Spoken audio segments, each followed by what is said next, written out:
Welcome to Speak Up and Stay Alive Radio with author, speaker, and your host, Pat Rouleau. Finally, someone willing and able to blow the top off hidden healthcare and hospital dangers. She's provocative, upbeat, balanced, fearless, fresh.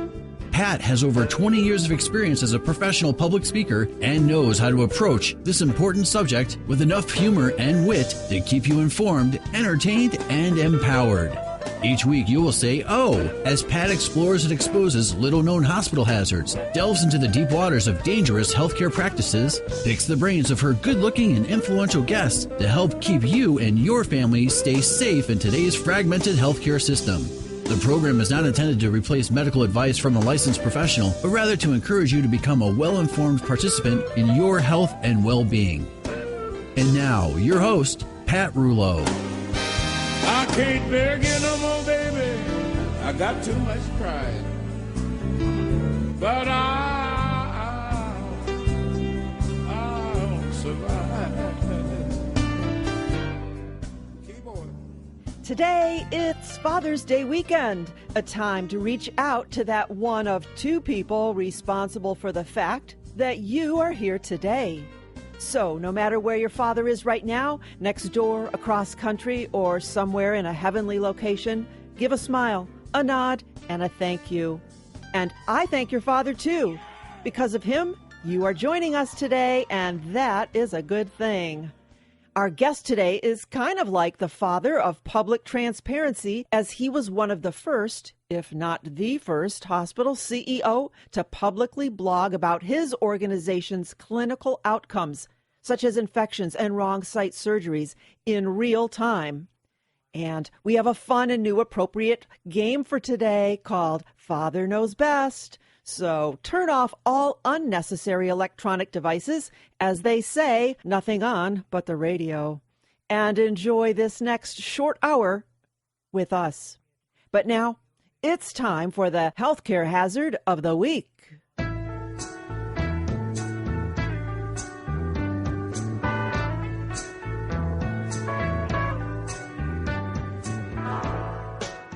Today's hazard is people. Yep, people are a healthcare hazard. What kind of people? Everyone. Patients, doctors, nurses, family members. We're always so inextricably involved with our own thoughts, biases, processes, procedures, and outdated data that it is sometimes difficult to realize that if we simply simplified, we just might be better off. I had the opportunity to address the Ohio Hospital Association's Partnership for Patients last week at their conference, and the one thing that hit home immediately is that everyone in attendance appeared to be caring, concerned, and committed. After all, why else would folks drive across the state to sit for 10 hours with no food? Because sequestration no longer permits any form of nourishment. Well, to start off the morning, awards were given to hospitals who measurably reduced harm in many of the categories we discuss on this show, such as a reduction in surgical site infections, central line and catheter-associated urinary tract infections, a reduction in pressure ulcers, falls, and so on. I was so impressed to learn that these reductions were accomplished because in those hospitals, the senior leadership was obviously on board, and they somehow managed to align their processes with people. Throughout the day, I heard many busy and important-sounding catchwords and phrases. Everyone strives to reach the benchmark, as identified through a host of different metrics: financial, utilization, cost productivity metrics, clinical performance, patient safety, patient satisfaction metrics. Whew. Then there's the concern for sustainability and the busting down of silos across the healthcare continuum. There are crosswalks and roadmaps.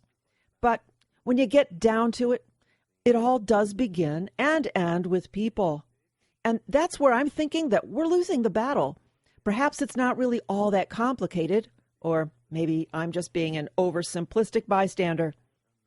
During my presentation, I recounted a story that happened during my mom's most recent hospital stay that highlighted my topic, that being the patient experience. Now, I think it goes without saying that the patient experience first and foremost includes surviving the visit unharmed by untoward medical events, such as mistakes and infections that many of the hospitals at the conference have successfully conquered. So with that as a given, what else goes into the making or breaking of the patient experience? People. So here's what happened. My mom was readmitted for 2 days to have some sternal wires removed from her chest that had poked through the skin after her heart surgery. The morning of the surgery, I waited quietly in her room for her to return. Finally, as the transporter wheeled her into the room, a nurse who preceded him pointed her finger and yelled, "You have to leave." Well, she startled me as I was unprepared for her abruptness. Now, if you know me, I'm a polite person, and I'll give you a few pokes. So I very kindly responded, "Why?" With hands on her hips, she very easily retorted, "Because I asked you to." Whoa, back off, sister. I'm not your child or your poor husband or your dog. So again, I responded politely and with a feigned sadness, "Well, you don't have to be rude to me." And with that, she physically lunged forward towards me, and in her high-pitched voice, she screeched, "Oh, so you think I'm being rude?" Well, had we been in a different setting, I might have taken this gal on, but my mom was laying so sadly on the gurney, and the transporter's jaw was on the ground, shocked by the nurse's performance. I decided that it would be best for my mom if I quietly left the room. The transporter followed me and apologized for this shocking and unacceptable behavior, and he initiated that he was going to follow up on this and report it. Do I really think that anyone is going to even listen or put any credence into a transporter's rendition? No, that guy is on the bottom of the totem pole. So why do I tell you this story? Because you can have the best systems, processes, procedures. You can reach the benchmark set forth by a plethora of metrics, but if one person does not have the ability to communicate with empathy, or who brings their exhaustion, frustration, or anger to the patient's room, then guess what? Nothing else matters. This nurse held the power of being a game changer. She held the key to love and fear and willingly chose to unlock the latter. Bad experience, bad patient satisfaction survey, bad scores, bad for business. So I do think it's people who make the difference, especially when it comes to the patient experience. During my presentation, I also suggested that hospitals and other healthcare-associated organizations, such as nursing homes, hospice, rehab facilities, become centers for learning and teaching, to reach out to the public, to the community, to their audience of potential patients, customers, to redefine patient expectations. I asked the question of the audience, who is responsible for the patient experience? Everyone agreed, pointed to themselves, and said that it was the provider's responsibility to create the patient experience. Well, I think they were somewhat surprised when I agreed, but also suggested that the patient is also responsible for their experience. The patient should not expect to show up totally unaware and incapable of explaining their symptoms, not knowing what medications they take or why, but expecting to lay back and experience a speedy resolution. But then again, maybe healthcare providers like it better this way. No one asks questions. No one challenges a diagnosis. Heck, no one even knows what that silly ask button means. And speaking of the ask button, that typifies what I'm talking about when I suggest that providers reach out to teach patients. What does the ask button mean? What am I supposed to ask you? And more importantly, what happens to me if and when I don't ask? I just read that some hospitals are getting cute with the ask button, and instead the buttons and the signs say, "Got gel?" Wow, that could elicit all kinds of risque questions unsuitable for the asking. But here's a question. Where is the patient supposed to get this knowledge? Who is responsible to teach them? So again, I suggest that the provider reach out to the community to go beyond the ask button, to provide what I call pep talks, patient engagement programs, patient education parties, patient experience programs, whatever you want to call it. Perhaps weekly 1-hour open sessions within the hospital walls that bring in someone like myself, someone not scary, a fellow patient or family member, to talk with potential patients and family members about what to expect during their stay. When do rounds occur so that the patient can be sure that a family member is there? Are there any clothing identifiers to distinguish an RN from an LPN from an aide? And why is that important to know? What does the ask button mean? So why is it important for a doctor, nurse, or family member to wash their hands before they touch you? Expectations are a scary thing because people land on a provider's doorstep with varying degrees of experience, education, and health literacy. It is impossible for any healthcare organization to satisfy this random collection of unattainable expectations. So how about if the provider gives the public an opportunity to know what the expectations should be so they are in alignment with some sort of reality? And I finally suggest that providers reach out to people via proven messaging techniques and avenues such as radio, a medium that actually has the track record of being effective. Go public. Air your human interest stories. Give your potential customers, the community, the patients and families, give them a clue. What can we do to stay safe when we're under your care? Why? How? And how will you help us? Will you provide an atmosphere that fosters our newfound skills and knowledge? Will all people, from the top down, bottom up, sides in, inside out, have the ability, desire, and empathy to treat all patients and family members at all times with basic human respect that they would expect if they were us? What do we need to know? Tell us. And no, not with a huge billboard that says we are number one. Aren't they all? So let's get real and back to the basics of people working with and helping people. Metrics and benchmarks and studies and data, they're obviously important, but let's not forget the entire point of it all, and that is people. We need each other. We can help each other if we can begin to level the playing field when it comes to knowledge and expectations, and when the atmosphere is such that patients are not afraid to speak. People can be a hazard, or they can be the answer. I'm not an old hippie. Maybe I am. Come on, people. Everybody get together right now. Come on, people now. Smile, brother, everybody get together. Try to love one another right now. Right now. Right now.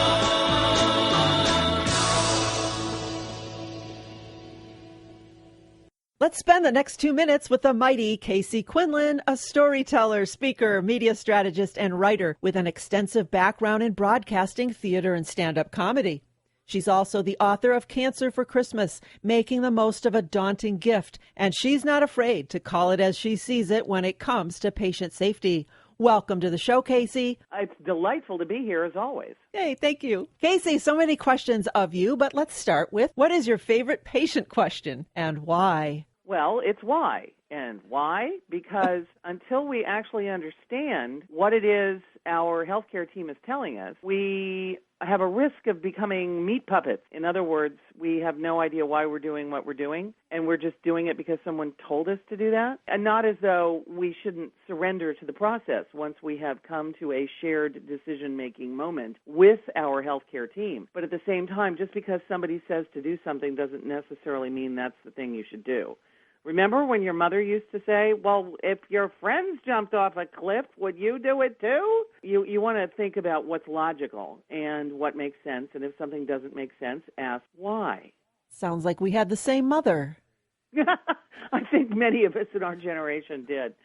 Actually, I think I resorted to that question as well. Asking why is important in a lot of situations, not least of all in healthcare. Absolutely, and as I recall, you said one other time on our show, channel your inner 3-year-old and ask why. Why? Casey, where can our listeners find out more about you, and where can they purchase your book, Cancer for Christmas?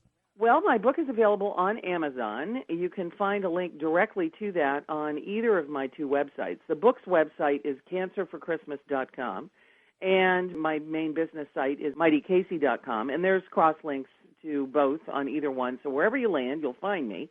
And you'll be able to get in touch. You can even book a meeting. You can buy a copy of the book. There's all sorts of things. You can read my blogs. You can do all sorts of things. Well, thank you, Casey, for joining us today. You are a welcome addition to the show, and we look forward to your return next week. Thank you. Generation America supports Speak Up and Stay Alive Radio. Generation America, the smart, conservative, and traditional 50-plus membership organization. Generation America cares what their members think about the issues affecting seniors and ensure their voices are heard. And they provide a full range of benefits to members. If you're looking for quality Medicare supplement, their rates are lower than the other 50-plus organization 3 out of 4 times. Generation America, on the right side for seniors. To join and to find out more, visit generationamerica.org. Let's spend the next 2 minutes with my friend Hari Khalsa, better known as the Healthcare Whisperer. In her role as a healthcare advocate and as a family nurse practitioner, Hari knows how to navigate the healthcare system and works with patients all over the country and can help you find the answers you may not get without her. Welcome to the show, Hari. Thank you very much. I'm really glad to be here. Well, today, Hari, let's talk about second opinions. Why should we get one? Well, it's really important to get a second opinion because anytime you get a new diagnosis or given a new treatment or a medication and you're not really sure what it's all about and you want to just find out some more information, I really think it's important to ask another doctor because you'd be surprised how many doctors disagree on treatments. And so it's really important to go and find out if there's any other ways of going about treatment. And I see this a lot with patients, and I tell all my patients, I say, anytime you get a new diagnosis, I'm always saying, go get a second opinion. And go get a second opinion from somebody outside of the practice that your doctor is in. Someone completely neutral who doesn't maybe know your doctor or is in a different town. And just have them do a consult. Give them all the information, all your tests, all your papers, and ask them what they think, and you'd be surprised what you might find out. Very important, and it just gives you more information to work with, and I think that's really important for patients to have the most information so they can make an informed decision about their care. Absolutely. That is excellent advice. Hari, how can our listeners find out more about you and where can they contact you? Well, they can go to my website at healthcarewhisperer.com. They can contact me at 866-980-4325. They can also find me on Facebook at Hari Khalsa or on Twitter at HariK108. Well, great. Thank you, Hari, for sharing your wisdom with us today. It's always a pleasure to talk with you, and we look forward to your return next week. Oh, great. I look forward to it. Thank you so much. Thank you. And remember to visit Hari at healthcarewhisperer.com.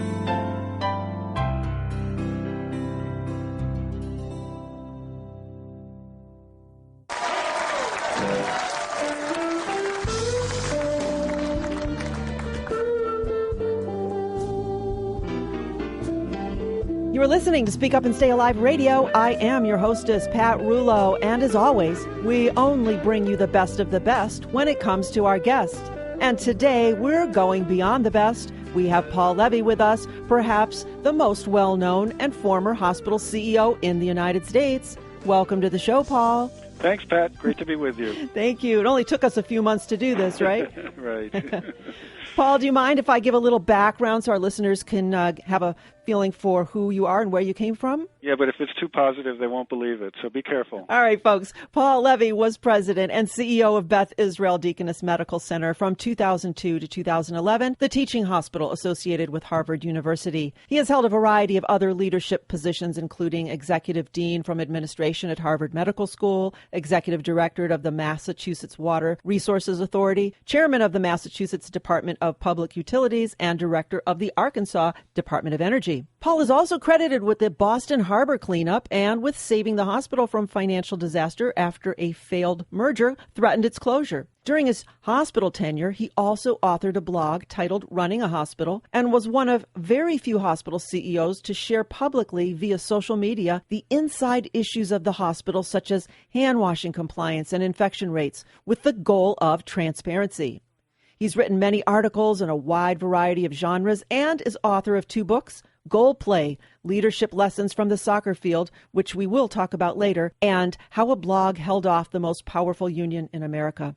His current blog is called Not Running a Hospital and is one of my favorite online reads. There's so much more to know, but I don't want to spend another second talking when we have this esteemed guest with us today. So, ready to go, Paul? I am ready, Pat. Thank you. You're welcome. Thank you. We talked earlier today about hospital-acquired infections, healthcare-associated infections, and I think that's something our listeners are always interested in. Why is it still a problem? That's one of the great mysteries in the medical world, because we know how to avoid hospital-acquired infections for the most part. I mean, there are some that are inevitable, but many are preventable, whether they're central line infections, whether they're ventilator-associated pneumonia, or urinary tract infections.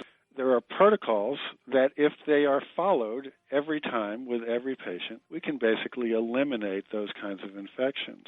Peter Pronovost from Johns Hopkins did a wonderful piece of work with the hospitals in the state of Michigan, and they knocked out central line infections by training in the use of this protocol and holding themselves accountable. So it's a bit distressing when you hear that some hospitals still haven't done that. Part of how I spend my time now is going around the country and indeed around the world, giving workshops and trying to inspire people to do this stuff right. And that's a little frustrating for us as patients, because what can we do about that? I know we always want to ask our providers to wash their hands as a reminder, but then as a patient, wow, we find that difficult to do. I think it's really, really uncomfortable to ask a nurse or a doctor to wash his or her hands as they come in. Although, having talked to many of them, they don't mind if you do that. It's actually the patients feel more uncomfortable than the doctors and the nurses. So when in doubt, if you see a doctor or nurse enter your room and you suspect that they may not have cleaned their hands, it's perfectly okay to say, I don't want to embarrass you in any way, but I didn't notice you cleaning your hands, and they'll do that. So that's one thing. That's perhaps the simplest thing. But on some of these other procedures, like putting in a central line in your chest or your neck, what should you do? What should you ask? And what I've found is, I've talked to a lot of friends about this who've been in the hospital. First of all, as Pat, as you've often said, it's really important to have someone with you to be your advocate in that situation. You're sick, you don't feel well, perhaps you're semi-conscious. It just doesn't feel right to speak up for yourself very often at that point. But someone with you, if let's say a nurse or a doctor is coming in to insert a central line, imagine if that person just said, gee, I've been reading a lot about central lines and the new protocols that everybody's using. Do you do that here? And you just ask the question in that way of the physician or of the nurse. Chances are they know what the protocol should be, and just by asking it, you're more likely to have it done correctly. So many patients they don't have the education or the skills or the knowledge to even know that. And that's what I'm all about, is to get out and try to educate and inform the patient. How many people want to voluntarily go to a lecture or class to learn about how to be a safe patient? So how do we get that information to them? So we can't expect the person on the street, the man or woman on the street, who's going to a hospital, maybe for the first time in their life or maybe the 10th time in their life, to have the technical knowledge that's required to do all these things safely, to know what questions to ask in terms of the specifics. But you can always ask general questions about what's going on. A doctor is coming to do some procedure on you or some test or whatever. It's perfectly fine to say, can you please explain the purpose of this test? You can also say, are there any risks about it, and what do you do to mitigate the risks? So these can be open-ended kinds of questions. The mere fact that you ask them is likely to make the nurse or doctor a little bit more careful and perhaps remind them in their hurried day, and they have a very busy day, we have to expect that there is a protocol that they should be following. So you don't do it in an accusatory way, you do it in a curious way. After all, it's your body, you have every right to ask, gee, doctor, why are we doing this test? Are people ever injured by the test? What do you do to prevent that? And just engage them in a conversation. They will actually enjoy that conversation. They will not feel put upon. Probably be quite surprised that someone's actually initiating that type of conversation as well. I think it's highly respectful to do that. Mm-hmm. You're not undermining the authority of the doctor or the nurse. In fact, you're relying on their expertise, and you're expressing curiosity about what they're going to do. Right. And the fact that it's you or your loved one sitting there makes it all the more interesting to you, obviously, because you're the patient. But they won't take affront at that. And if they do, then I would push a little harder. I'd say, gee, you seem to be getting upset about the question. question. Why? Right. It's okay to ask that. I promise you, no doctor or nurse will ever treat you worse because you've gotten them upset in their question and by asking questions. If anything, they'll get more cautious. Let's understand that people who become doctors and nurses are among the most well-intentioned people in the world. Right. They devote their lives, their whole lives, to taking care of us. They actually want to take good care of us. But there's a lot of stresses in those jobs. They have a lot to do, a lot of patients to see, paperwork and all that stuff. And just as you and I could get stressed out in doing our job, they do too, and sometimes they forget to do certain things. One of the things they'll forget to do, as you and I would in our job, is they forget to communicate. And so our job as the customer, or the patient in this case, or the advocate for the patient, is to ask in a nice way, gee, what's up? What are we doing here? What do we hope to accomplish? Any risks? And they'll engage with you. They really will. And I always promote the patient really needs to be part of the patient experience. We can't pretend that we're going to Disneyland or a Broadway show and Exactly. lay back. And we need to know and be able to verbalize and participate in the Right. in the sport. This is not an amusement park ride. This is a serious part of your life. Anytime you're at a hospital for treatment or observation, there's something either going wrong in your body or potentially going wrong in your body. You have as big a vested interest as anybody in the world, other than your children and your parents, in making sure it goes right. And it's an odd thing that we kind of clam up at that point and don't talk through it. So take a deep breath and just ask a simple question first. It will get the conversation going, and then that will make you more comfortable about the next question and the next one after that. Good. That is great advice. Now, you talked about the central line infection. So the patient really, they might be able to ask a question, what's the process, what's the procedure? But what about lapses in sterile processing with instruments? And those, as a patient, you can't do anything right. about those things. Those are invisible, and you'll never know about it. Or one of the things that I pursued at our hospital when I was at Beth Israel Deaconess, in order to hold ourselves as accountable to the standard of care that we said we believed in for our patients, which was a very high standard of care, was to publish publicly for the world to see how many cases of harm we caused to patients in our hospital. Surgical site infections, falls, pressure ulcers, whatever they were. And every quarter we would actually publish the number of cases of harm that we had caused and the categories and what we were trying to do about that to reduce and eliminate those cases of harm. And as I've gone around the world, I've discovered that the hospitals and nursing homes and other places that are transparent about their performance, about their actual clinical performance, tend to do better because it indicates that they're serious about building into their everyday work whatever processes, procedures, protocols, reviews, or whatever it takes to do a better job to reduce harm to patients. So one of the things you can do for those elective procedures where you might have a choice of where to go, you might want to check the websites of the hospitals, or you might want to call their quality control department and say, I'm trying to decide which hospital to go to for my knee surgery or whatever it is. And what do you folks do about adverse events? Do you report them widely? Do you publish your data on your clinical outcomes? If so, I'd like to see where that's done. Tell me about your quality control programs. And those are calls you can make at leisure, well before you get to the hospital, well before you choose a hospital, and just listen to the kind of answers you get. Are they being straight with you? Are they being honest? Are they being modest about what they know and what they don't know? If the answer is just, hey, we're really good at this, we take good care of people, and you say, well, can you explain to me, can you document that to me in any way? Well, you trust us, we're really good. At that point, you say, well, why won't they tell me? Whereas somebody else you call and you say, what are you doing in this? Oh, we have an extensive program on this. If you'd like our clinical outcome data, I'm happy to show it to you. You have much more confidence. Now, the interesting thing about that is it's often the hospitals that have the better reputation that are least likely to be transparent about their outcomes. They're relying on an old reputation based on relationships among doctors or whatever it is. And they sometimes don't want to publish their numbers because their numbers indicate that they're not any better, really, than the place down the street. So spend some time, do some research on the Internet. This is not a matter that requires great expertise on your part. So we're talking about infections and cross-contamination. Folks always talk about fabric as a vector for cross-contamination. Should we be worried about lab coats and privacy curtains and those type of things? Well, yes. In fact, some doctors don't wear long ties.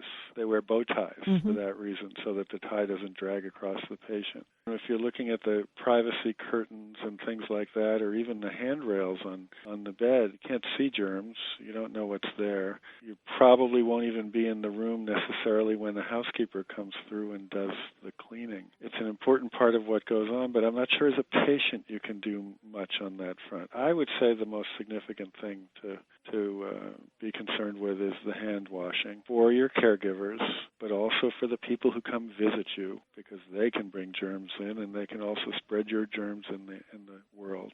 And then keeping clean the things right around you, like the handrails of the bed, the tray. You know, how often have you been in the hospital? Unfortunately, I've seen this a lot where someone has taken a bandage off or whatever and put it on the tray next to the bed, then thrown it away, and then the next thing is the food service people come in and put the food on the tray, and the housekeeper hasn't been there in the meantime. So you want to be alert to that, and if you have someone with you in the room, they can always ask for something to be cleaned, or they can do it themselves. There are usually wipes around, and there's always the cleansing solution that someone can put on a paper towel and wipe off your handrails and stuff like that. So I would take charge. You can never overdo it. You know, hospitals are germ-laden environments, and every person who comes in or leaves has the potential to carry those germs. Right, right.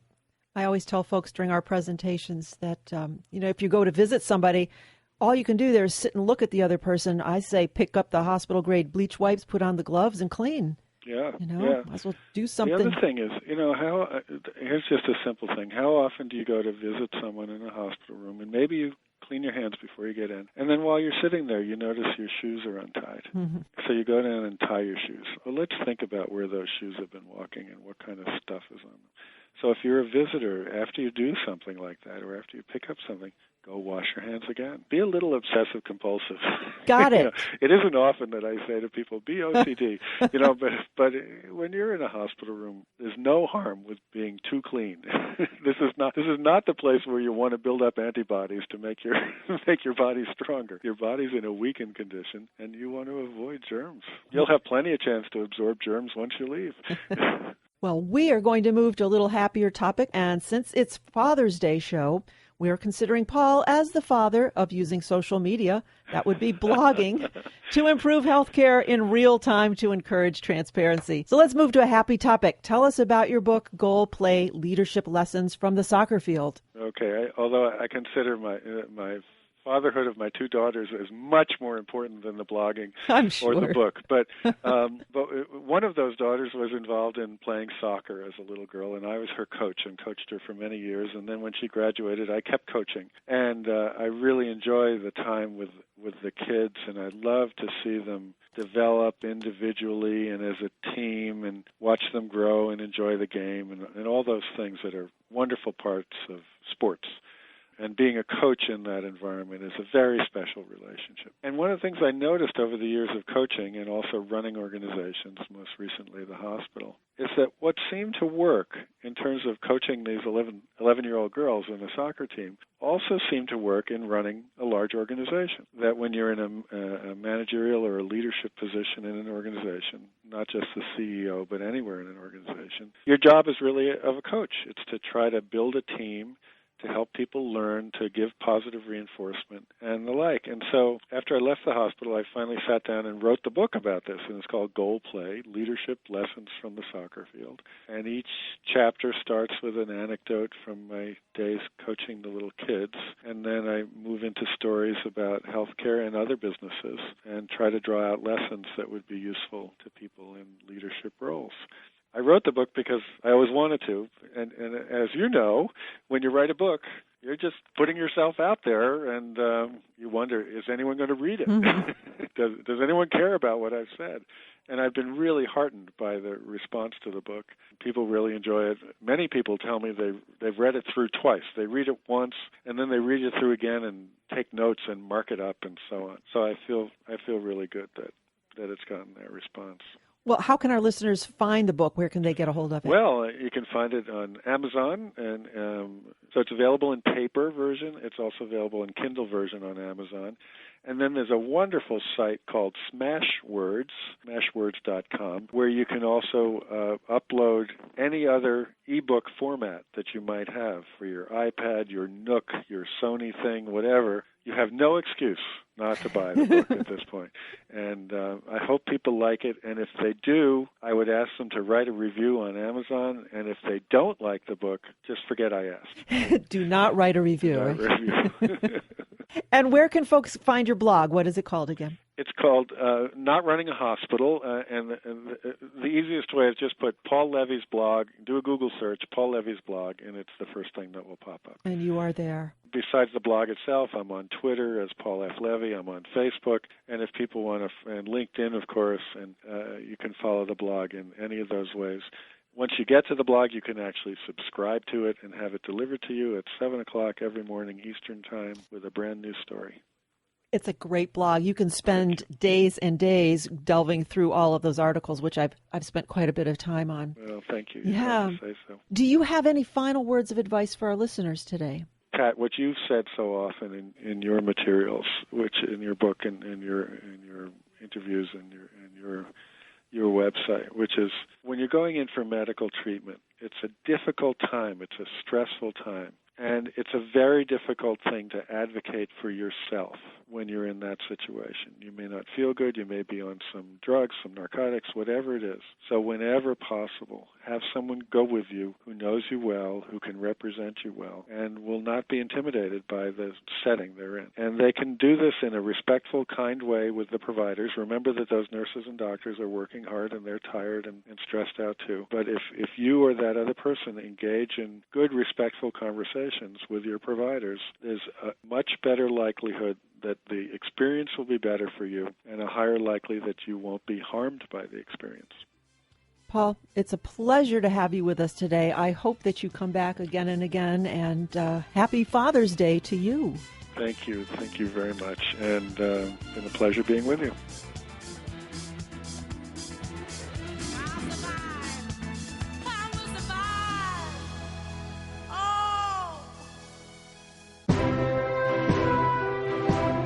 Right now, I'm going to spend the next 2 minutes with the legendary game show host Chuck Woolery, the spokesperson for Generation America. Chuck, tell us about Generation America and your involvement. I really don't have a dog in this fight. I'm just a citizen with a point of view. It happens to have a little celebrity. I had always heard of AARP all my life. I mean, we all have. We've been pretty much stalked by them since we're 50. So I just figured that was the only thing out there. And quite frankly, I didn't know that much about AARP. I really didn't. And then I started surveying what they were doing and what they were up to and what their voice was, and I really assumed that this was like a war, and I had to get involved, and so I did. And now I'm the spokesman for Generation America, but there really needed to be an alternative, and when I started to do a little research on especially AARP, I thought, my gosh, do people know about this?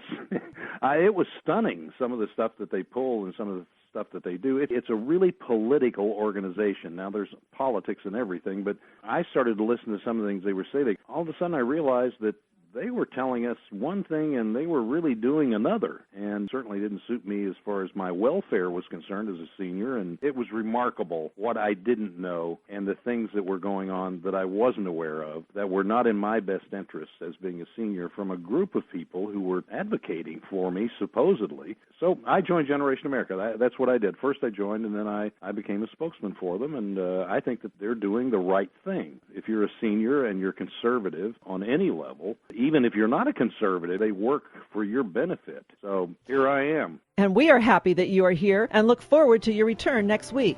All right, thank you. To learn more and to join Generation America, visit generationamerica.org. One of the most thoughtful things you can do for your family is to leave detailed funeral information of your wishes. Making funeral arrangements at the time of loss is extremely difficult for those left behind. Pre-planning is easy, especially when you work with my friends at Mountain View Funeral Home and Cemetery. Remember, planning is bringing the future into the present so that you can do something about it now. I encourage you to begin the conversation and call Mountain View Funeral Home and Cemetery to receive the information that will guide you in a most helpful and gentle way. To schedule a confidential and free consultation, visit mountainviewfuneralhomeandcemetery.com or call 480-832-2850. You're listening to Speak Up and Stay Alive Radio. Now you can join us on Saturday morning from 6 to 7 Mountain Time on AM 1360 KPXQ and on Sundays in Phoenix from 9 to 10 Mountain Time on AM 960 KKNT. Or you can always listen to us live online from anywhere in the world at the station's websites. I am your hostess, Pat Rulo. So happy to spend this hour with you to help you survive any healthcare or hospital encounter. Well, today we're going to play a little Father's Day game called Father Knows Best. Each of us will share a piece of fatherly advice that we've heard, and then we will translate it into a healthcare situation.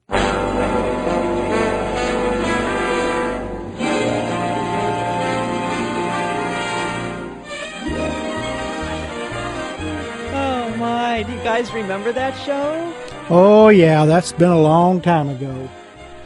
No. Joe is too little too young to remember.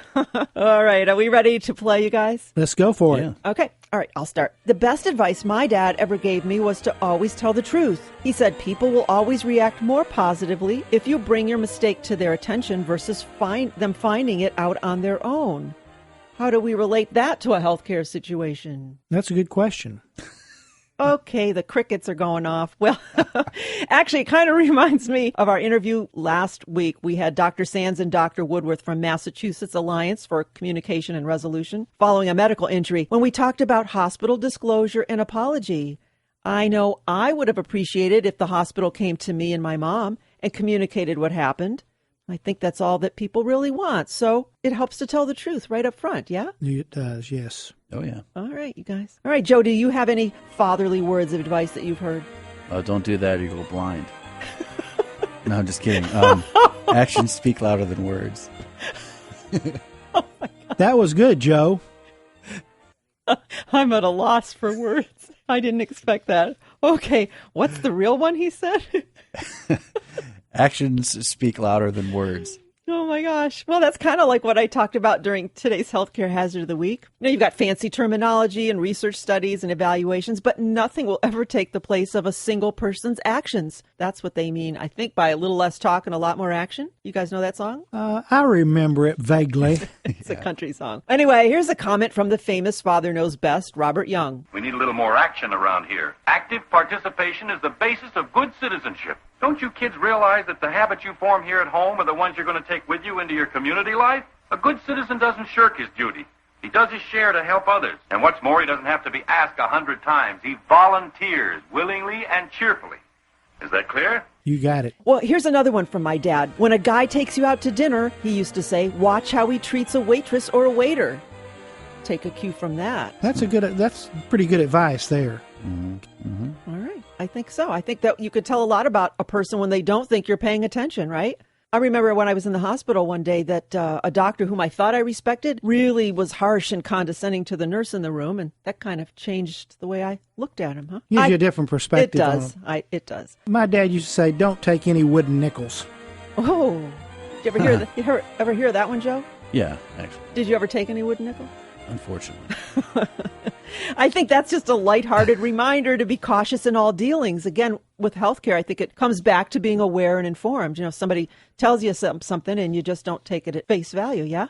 I agree with you 100% on that. All right. No wooden nickels. Do you have any more, guys? Which one of you? Yeah, I got one more. Oh, okay. At an office party, always keep your ears open and your mouth shut. Well, I think that means that you can always learn more if you talk less. Probably pays to listen, yeah? Bring someone with you to listen. Joe, you got it. That is the answer. I like that, Joe. All right, Joe's been paying attention. Bobby, you have any more? Yeah, my dad used to tell me, he says, always check your rear view mirror. That's actually a good piece of advice. Always check your rear view mirror, because in life, I think it doesn't just pertain to driving. It's about being aware and informed of things that might sneak up from behind and hit you. Again, in a hospital situation or healthcare, I guess awareness is the key, right? Remember, look both ways. That's a good one. Look both ways before you cross the street. I have one my dad used to tell me because he bucked authority. He said, if you need to go to the bathroom and the teacher won't let you, get up and leave anyway. Oh, okay. I thought it was good. You thought it was going to be worse than that? Yeah, just go. Oh, go in your seat? Yeah. No. No, he said you could leave. What do you guys think that means in a healthcare situation? What does it mean? Yeah. I guess it means that authority figures do not necessarily deserve blind obedience, huh? So just because a scary person with perceived authority tells you to do something doesn't mean you necessarily have to do it. Here's my final one that my dad always instilled. In fact, I have it framed in his handwriting on my desk, and it says, you can do it if you believe. See the picture. And I've read it every time I walk into your office because it's right there. Yeah. Wow. Yeah. It's important to feed yourself positive thoughts and believe in possibilities. Actually, my dad was a living example of that. He only had an 8th grade education, but went on to be one of the most successful persons at New York Life. And we even had that engraved on his headstone. It says, all things are possible to him who believes. So, Oh, wow. yeah, I don't think we can do anything better than that piece of advice. So I thank you guys for playing Father Knows Best. Thank you, Joe. You're welcome. Thank you, Bobby. You're quite welcome.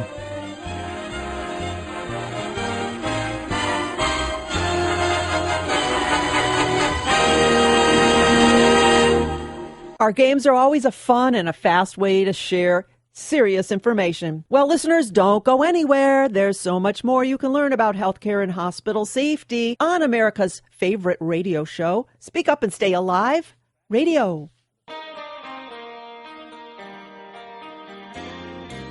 Once again, we have my friend Elizabeth Bailey with us, and she is ready to share some valuable patient safety checklists with us found in her book, The Patient's Checklist. Listen as Elizabeth spends the next 2 minutes with us to share some of her easy-to-use checklist tips and tools. Elizabeth, tell us today, what are some things a patient should bring for a hospital stay? Hospitals are very, very noisy places, and sleep is essential for healing. So I suggest patients bring earplugs and a sleep mask. Hospitals are also often very cold. Bring some extra socks so your feet don't get cold. Circulation is a really important part of the healing process as well.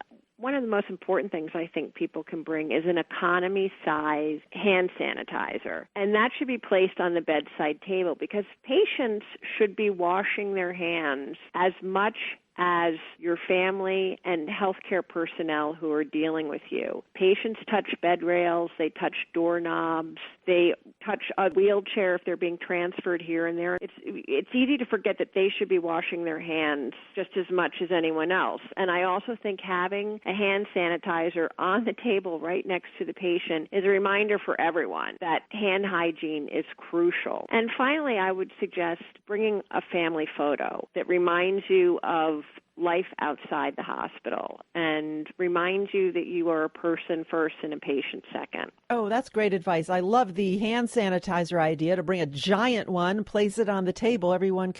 They can't miss it. The photo idea is an excellent idea as well. Tell our listeners how they can learn more about you and where they can purchase your book. My book is on Amazon, but you can find out more about my book and me by going to my website, thepatientschecklist.com. Well, Elizabeth, I thank you for sharing your wisdom and advice with us today. You and I have had similar paths, and I am happy that those paths have crossed. And you're a welcome addition to our show, and I look forward to more of your tips next week. Thank you very much for having me.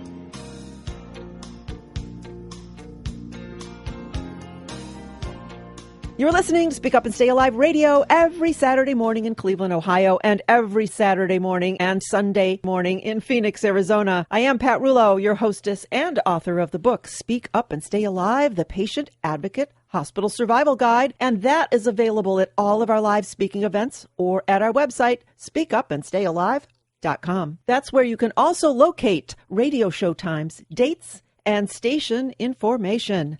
That's speakupandstayalive.com. Well, today we talked about the importance of people as the defining factor in making or breaking the patient experience. Whether you are a patient, doctor, nurse, or family member, it behooves all of us to become as informed as we can and to strive to create and maintain an environment where everyone feels free and safe to speak up. And our guest, Paul Levy, shared his vast knowledge and experience when it comes to hospital-acquired infections and transparency in healthcare. And we played a special game, Father Knows Best, a lighthearted way to look at Dad's advice as it pertains to healthcare safety. Now, if you missed some of today's show, you are certainly living on the edge. In fact, when you join us each week, you may be adding years to your life or to the life of someone you know and love. So, set your alarm clocks for Saturday and Sunday mornings and tune in. Tell your friends, don't be a radio hog. And if you want to hear the show again, or if you want to play it for a friend in need, simply go to the radio link at the new and improved speakupandstayalive.com website to listen to today's program. Start your week with an O. Speak Up and Stay Alive Radio. And be sure to listen next week as we continue to inform and entertain, all the while keeping you safe during any healthcare or hospital encounter. And of course, these boys will be here to play whatever game they decide. Always a fun way to share important healthcare and hospital safety and survival tips and tools with you. So when is that? You know when it is. It's next Saturday morning, where you can find us in Cleveland, Ohio from 7 to 8 Eastern on AM 1420 WHK, or from 9 to 10 Eastern on AM 1220 WHKW.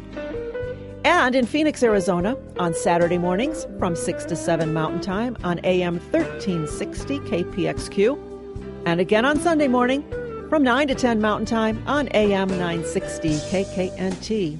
Or remember, you can always listen live via the internet. Check the speakupandstayalive.com website to find out how. In the meantime, I hope you have a healthy and a happy week. I am Pat Rouleau, and I am your guide to safe and successful healthcare and hospital encounters. The information provided in today's broadcast is for informational purposes only and was not intended for use as diagnosis or treatment of a health problem and should not be considered as medical advice. If you've missed part of today's show or just want to share the information with friends, you can listen to all of Pat's previous shows at speakupandstayalive.com. Want even more information? Purchase a copy of Pat's book at speakupandstayalive.com. Once again, it's speakupandstayalive.com.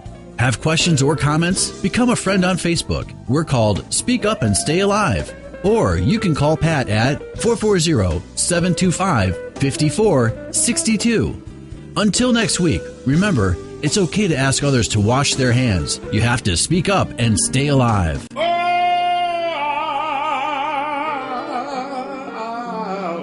Survive.